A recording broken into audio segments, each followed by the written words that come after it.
अगला जन्म हम तो अवधूत जैसी स्थिति है। आज स्थिति क्या हुई?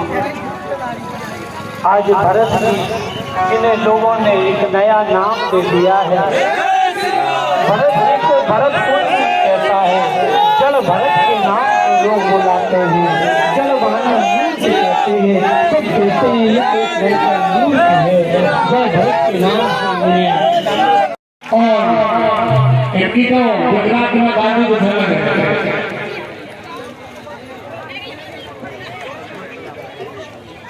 के इरादे रवाएंगी, ख्वाबों के पर्दे निगाहों से हटाएंगी।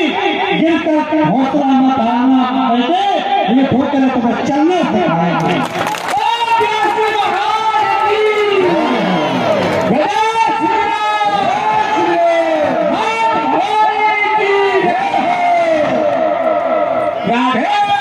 આપ નિહાળી રહ્યા છો સાબરમતી સવેરા।